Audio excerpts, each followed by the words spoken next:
Hello, my friend. How are Hi. you? I'm great. I'm better now that I get to see you and talk with you. I'm really. So I remember when I reached out to you and you said, I thought you would never ask when I was asking you to be a guest on the show. And I wanted to reserve you for a little bit after we had a little bit of traction in the I was podcast. I wanted to teasing reserve you. you. I was teasing you. I can talk to you every single day if I could. Yes. So for those of you listening, Shirley and I are actually neighbors. And if when you heard in the intro the story of kind of how we connected, and it's been about 10 years, right? You've had your 10-year A anniversary little recently, over and I 10 was years, yeah. just meeting you as you were just sort of cracking open that conversation, right? True. I Yeah, didn't yeah, know what I didn't know. I know. So why did you, let's start with why you started. What brought you to wanting to crack open the conversation of menopause and developing your amazing community called Menopause Chicks? I tell this story like a few different ways, but here's one way I don't think that I've shared in a long time, and that is I did what every other smart, savvy woman does when she has questions. I went to Dr. Google, and what came back was it was disgusting. I was so upset for myself, but I was so upset for other women who might be awake at 3 in the morning looking for the same information. And it was confusing and it was conflicting, and there was no community. There was no place where I could be like, hey, can I just check, with the vagina coach and have this verified? Like it just didn't exist. And so the marketer in me saw this huge gap, and I thought, well, I'll just, what everyone was doing back then was I'll start a blog and that will save the world. And that blog kind of took over my life's work, which is amazing. Yeah, it is amazing. It is remarkable.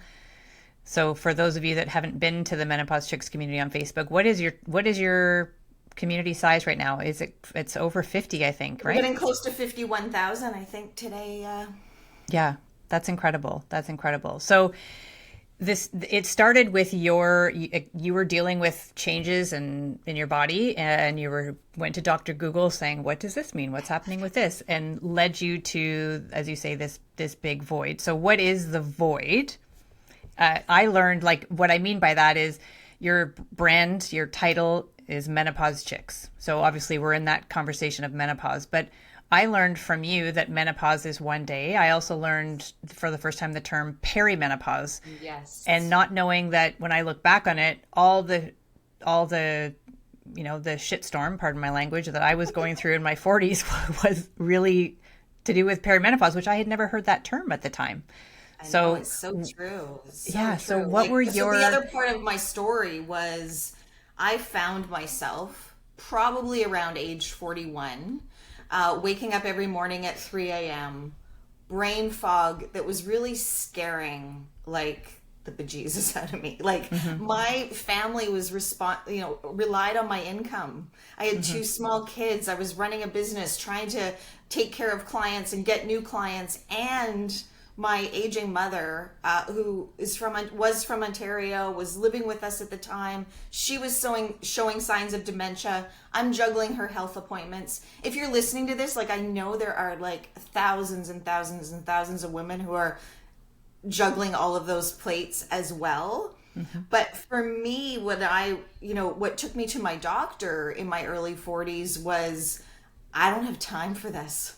I need to figure out the answer and put a nail in it, right? And when I went to talk to my doctor and I mentioned the word menopause, because I didn't know the word perimenopause either at the time, and now this is going back 15, 16 years ago, she told me the truth. She said, Shirley, you're too young, right? Because I was 41.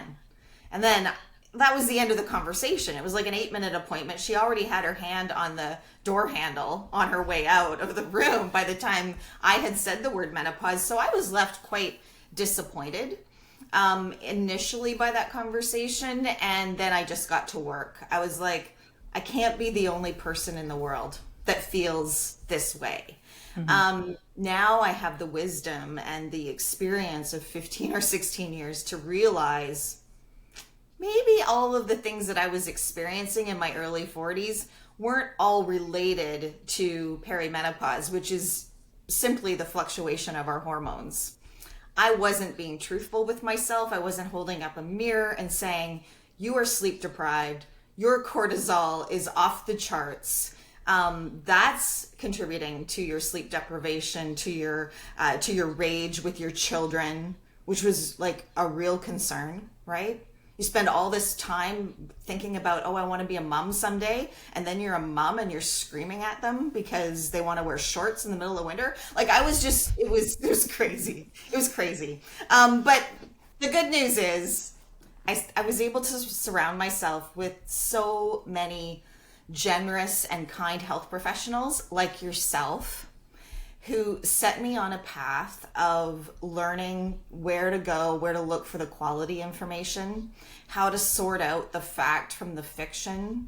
I think there's a definite role in the online space and in the online communities that we've created. But everything online is not for all of us, right? Mm-hmm. So it's like teaching women how their body works, but also teaching women how to really be curious and ask good questions and be their own best health advocate. So that really kind of helped me steer to the work that I do today, which is every day just ensuring that women have that information and that they're reminded that this isn't like we're not handing out permission slips to suffer. We're handing out permission slips to put your own name first and take care of yourself. So earlier, hopefully, than I did. Yeah. Yeah, right. We have a healthcare model mainly in like, I'll say kind of North America-ish. It's a lot more reactive, not proactive. Yeah. And when we're looking for these answers, we may be given, the comments of, oh, you're too young, and then the story closes, the door closes, and we're sort of left thinking that we must be the only one. Are we going crazy? And then you mentioned the online space, and while it is great because we have this incredible wealth of information available, it's also, holy crap, overwhelming. And when you talk about being curious, we also have to learn what we need to look for, but then we have to learn, how do we know if this is accurate and valid, and if this is the correct information, and how do I go about. We just don't know. We're never given these tools. And so you've done such an amazing job of, one, creating that community where people can come and feel safe to ask, but also then answering in ways that gives them more tools, as well as providing them incredible tools that can help them, such as, here's questions, here's how to ask your doctor, here's how to go and talk to your doctor. So let's start there. I want to go a different direction in a minute, but can you talk a little bit about that? Why did you create that as a tool for people in your community, giving them a document really that they could bring with them to their healthcare appointment? Yeah. So first of all, like, we don't always need to see our doctor. Like, we should see our family doctor for certain things, but just because you might be in your early 40s, mid 40s, late 40s, approaching menopause, the average age is 51 in North America, doesn't necessarily mean you don't need to be diagnosed, or you don't need a treatment. But at the same time, you mentioned the healthcare model, and I did see that is one of the barriers to women's health. For women to achieve ultimate health, our model for healthcare does get in the way. I think about my mother. She worshipped anyone that wore a white lab coat. Whereas my generation, her daughters, we would stand up to a physician and maybe ask a few more probing questions or clarifying questions. But my parents, no, whatever their doctor said was it. Then they'd come home and sit at the table and try to decipher what they thought they had heard in their doctor's appointment. So, I think as generations move forward, we're kind of learning, and even the concept of teaming up with our doctor, inviting them to be a part of our team or getting on our health bus. I think those are all new concepts, but I couldn't really find anything. And, there's lots of things that we're not taught. There's lots of things we're taught in school. There's lots of things we're not taught. You can graduate from high school today and not know how to do your taxes and not know how to, talk to your doctor. Yep. And not know what your vagina is versus your vulva. And not know the difference between the vulva and the vagina. Yeah. So, um, and the best part was I was really starting the Menopause Chicks movement around the time that Facebook was growing rapidly with women my age, right? So Facebook really, it appeals to a midlife or older woman.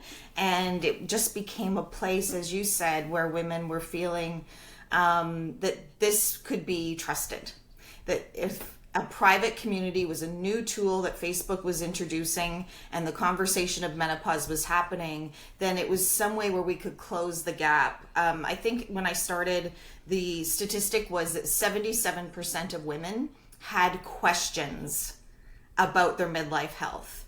And at first that seems really alarming, but then when you kind of sit back and ask, why is that? Well, we might have learned in school, how to make a baby. And then like the next week learned how not to make a baby. And that is usually like the end of our health class. I did not know until I was well into adulthood anything about the roles and responsibilities of estrogen and progesterone. Or, to be honest with you, Kim, the difference between the vulva and the vagina. Like, I just didn't know. Yeah. You're not alone. I would put myself in that exact same bucket. So when you started your community, you were kind of coming again, okay, now these are all the experiences that I've had in my 40s and I can't be alone. And you were setting things up almost to be like not a Q&A platform, but you were expecting certain topics to come up that you would then be able to provide information for. And you felt at the time that the most common thing would be hot flashes. Is that right? Well, I had never experienced a hot flash, and neither had my sister. She reached menopause early at age 36. But that's all we heard about, from marketers and media. So I wouldn't have been surprised if my community wanted more information about hot flashes. And, they still do, although surprisingly, it's probably not the first thing at the top of the list that we talk about. But for me, I was just so egotistical. I was like, oh, I bet you everybody wants me to do more research on brain fog and sleep deprivation and some of the anxiety, because that's what I was feeling. Right. And so, do you want me to do more of this? Right. So I did a survey. Again, the marketer in me said, like, let's ask the community what they want. And the response was really surprising. Yeah, lo and behold. The answer came back overwhelmingly. Number one on the list was, Shirley, find another solution for vaginal dryness. Crazy. And you hadn't heard really of that at that point. I'd heard a tiny little bit about vaginal dryness. It's not obviously the first thing that comes up in any search for menopause or women's midlife health information. My sister did reach menopause early, and she's allows me to share her story.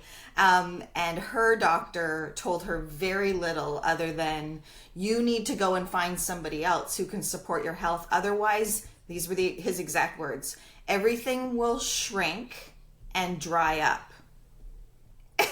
And when she relayed that to me, I was like, I don't know what he means. What shrinks? What dries up? Like, it was just this, oh my gosh. And of course, I'm 10 years younger than she is. So I was 26 and I did not want to talk about anything shrinking or drying up. So, but when I'm doing this research, back to like 10 years ago, asking my community what they wanted to know, it was really easy when I reached out to the experts that, like I mentioned, who have been so generous in the work that I do. We know that over 84% of women will experience vulva and vaginal dryness within 6 years of menopause, and it doesn't get better with time. So that statistic was really like quite obvious, but the one that hit me really hard was that less than 4% of women have an easy, viable solution. And that's why when I was doing the what do you want me to research, that's why I was getting that back, because obviously, I had opened the door, I cracked open the conversation. Women had now like kind of trusted that they could share what their real needs were with me. And they were saying like, we need another solution. I'm being turned away from my doctor. My doctor doesn't have any information or any solutions. Relationships were breaking down, right? Women's health, sexual health was being impacted, mental health, quality of life, all of those things were significantly impacting their life. So, yeah. And it is so common as you mentioned, but when you Google menopause, when you're reading anything about menopause, it is always about poor sleep, anxiety, brain fog, hot flashes. And now, in the last year-ish, I have seen that genitourinary syndrome of menopause, GSM, is now being included in that conversation. So the world of menopause has exploded in the last few years, and I would put a lot of that credit to people like you who've been the trailblazers of bringing attention to this. But so it's exploded and amazing. There's a lot more information out there. And as a result, the world of pelvic health has now expanded and opened. And I'm now no longer taken down from the internet for saying the word vagina. And so there's positive change that's happening. And that umbrella term of GSM encompasses vaginal dryness, vaginal atrophy, urinary incontinence, prolapse, painful sex. And so while it's a bit of a mouthful of a term, and it's, and I think it's good that at least there's a different bucket for people to look in. If somebody is trained in treating people going through menopause or supporting them through that process, they can now look and ask questions maybe about these topics. Whereas before it probably wasn't even covered at all, and people don't even know that it is something they can ask. And a lot of time people are embarrassed to ask their care providers. So there's so many barriers that you've talked about here. But with regards to that now, so GSM and we have this now bucket, and we have vaginal dryness coming in as your top question. What are the answers? So what is vaginal dryness? What causes or contributes to vulvovaginal dryness? And what are the questions that are coming from people? Okay. So I want to answer that question, but I want to just first give you credit, because a lot of the language that I use is from what I have learned by following the Vagina Coach and Kim Vopney. And if we were going back to this place that we're going back in the timeline of menopause chicks, you would find physicians or lists on the internet talking about painful sex. And I don't use that phrase. That is not the first conversation we need to be having with women. We need to make sure that they're aware that what we're talking about here is making sure that we can all sit comfortably, move comfortably, dance, go to yoga, enjoy penetrative sex if we choose, with or without a partner. And that is like where I love to start this conversation, because initially in the early days, right, doctors would, if they brought up the conversation, would say, do you have pain with sex? And sex meaning penis and vagina sex, and it's not about that. So we've you and I have, I think, helped to bring our communities a long way in that dialogue and that language. Vulva and vaginal dryness, as we said, is very common. What causes it primarily is a decline in hyaluronic acid. And hyaluronic acid is a naturally occurring molecule that our body makes on its own. It is not an ingredient that the beauty industry invented, even though the beauty industry started using hyaluronic acid as a key ingredient in their products in 2008, I believe. But hyaluronic acid, we make it on our own. It helps support the moisture in our eyes and our mouth and all of our skin and our joints and our vaginas. And the other reason for vulva and vaginal dryness is the significant decline of estrogen that happens post-menopause. So many women will be like, I'm fine. I'm okay. I didn't have any hot flashes. I didn't have any sleep disruption. I think I'm good. I exercised. I eat well. And then they may wake up, post menopause, maybe that with that 6 year time frame, maybe not till they're in their 60s or 70s, and they're surprised to learn that that decline of estrogen, coupled with that decline of hyaluronic acid that probably started back in their 40s, is really now impacting their quality of life, and particularly the health of their vulva and vagina. Yeah, and so with the declines that you've talked about, hyaluronic acid and estrogen, it's not just the dryness, it's the vaginal pH. It increases urinary incontinence and frequency. And so again, kind of back to that term, it's great that we have this umbrella term, but people don't necessarily know that there are all these different influences that can be they can be explained sometimes by similar mechanisms, I guess. I'll say. Like UTIs. Yeah. Right? So really taking care of the health of our urethra. And I cannot ask your listeners enough. Go and take what you've learned in this conversation today and share it with your mom or your grandmother or your older sisters, because somebody is suffering in silence. Yeah. They might have a recurring UTI that they don't tell you about. Too many of our doctor's appointments every year are eaten up because of UTIs, and it can be treated either by moisturizing with hyaluronic acid and or using localized hormone therapy. Yeah. And it's also, it's not kind of to the point I just made, but expanding on that is that it's not just about the dryness piece. It's about the health of the tissue as we age and preventing those infections, preventing incontinence from either starting or getting worse. So it's a proactive step. So what do you recommend that people do? When do you recommend people start paying attention to vulvovaginal? Yes. Start today. I mean, some of these conversations are bad news. Things like it does not get better with time. It will happen to every woman post-menopause. That is not really a lot of news that we want to hear, right? Mm-hmm. But the good news is that vulva and vaginal dryness can be both prevented and treated. So you talk a lot about the prevention strategies. I think we both kind of share that paradigm for our health, like sexual energy, sending that energy to the pelvic floor helps for a certain amount of time to produce natural moisture. But if penetrative sex or sexual activity is not comfortable, I am not suggesting that you do that. Regular pelvic floor exercise arguably should be at the top of my list. And moisturizing with hyaluronic acid is both a prevention and a treatment strategy. And so those are like the first three things that I would explain to someone, generally speaking, if she is maybe in the late 40s, the last part of perimenopause, and really keenly interested in preventing dryness, which was me, right? I didn't want to, it's possible to turn a raisin back into a grape, but I was more interested in keeping a grape.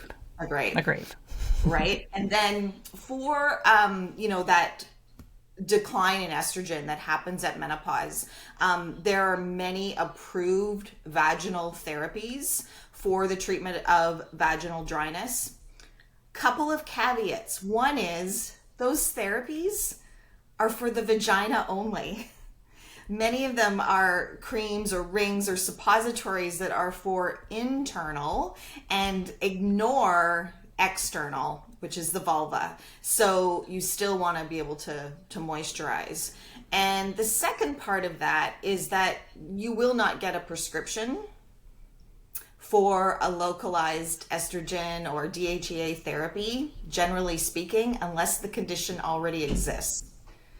And that is concerning for me, because the last thing I want to do is to tell women, wait until you have dryness so that we can give you directions on how to reverse it. Right. Yeah. Makes no sense. So yeah. So this information, this issue being the number one requested topic, led you also down a path of creating something because there really nothing existed that would help you and the people that were asking for help. So talk about how did that come to be?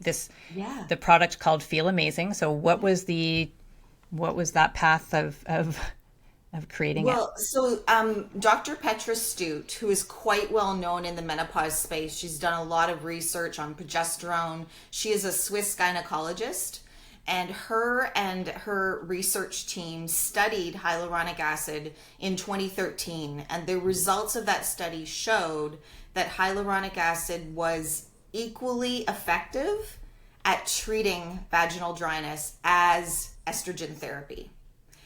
And that was really great news because for anyone that had, maybe was undergoing breast cancer treatment and was told not to use an estrogen product, there was this. But then what happened was the International Society of Gynecologists and the North American Menopause Society adapted their recommendations, and they told their physician members to recommend moisturizing with hyaluronic acid as the first line treatment. And then we started to see hyaluronic acid being included in some of the over-the-counter moisturizers that you can buy. But the challenge with the products that were available on the market is that if you turn the package around, which I always tell my members to do, and read the ingredient list, it's way down the list. So you don't even know like how much is there. And so I just went to my pharmacist colleagues and said, like, what can we do? I have this group of women who want a solution, and they compounded hyaluronic acid and vitamin E moisturizer. And we let women in our community try it. And then, of course, the women gave lots of feedback and lots of rave reviews, and became quite popular. That, as you said, it needed to be obviously rebranded, but we first went through a Health Canada approval process. So it is now approved by Health Canada. It has an NPN, which is a natural product number, and it is marketed as Feel Amazing Vulva and Vaginal Moisturizer. And I use it myself, and I do feel amazing too. when I use it.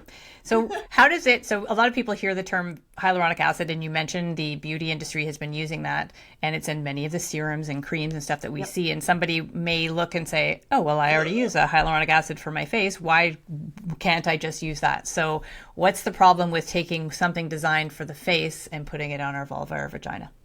Well, two things. Don't ever put anything on your vulva and vagina that has not been approved or designed to be there.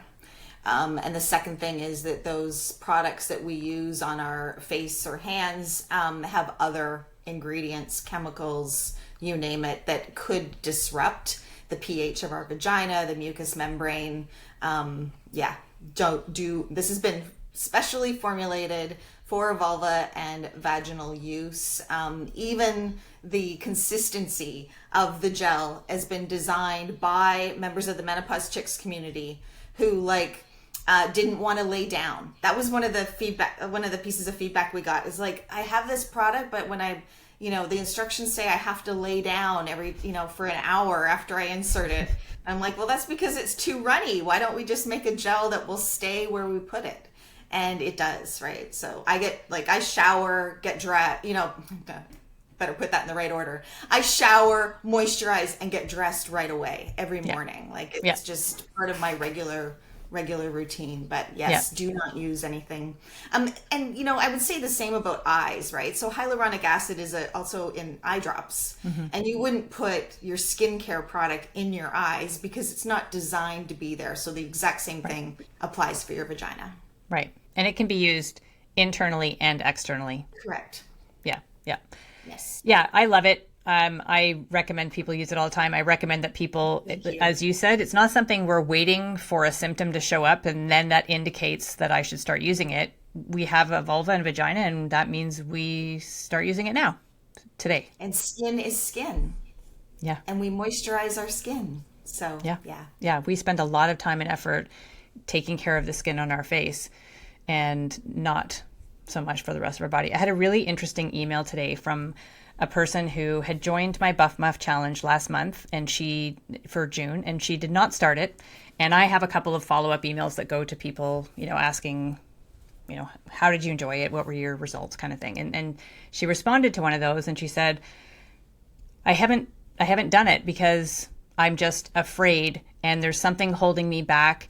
And I feel like it's another thing that is, I need to improve myself, like on the need to improve myself list. And I thought that was such a very, I'd never heard anybody put it that way. And so my response back to her, she said, any tips that would help me get going for this next month? And I came back to her and I said, you're right. We, especially as we're going through this menopause transition, it's a lot of change, and we need to spend more time and energy, maybe adjusting our diet, maybe adjusting our skincare, paying attention to pelvic health, alcohol, caffeine, like so many things. And often it's like take this off your list, take this off your list, take, we have to remove all of these. We have to give up so much stuff. And it requires more work for us to overcome some of these things that are maybe bothersome. And so I said, I get it. Like I've always prided myself of being somebody who's very low maintenance, very easygoing, very this. And now I feel like I'm definitely high maintenance. And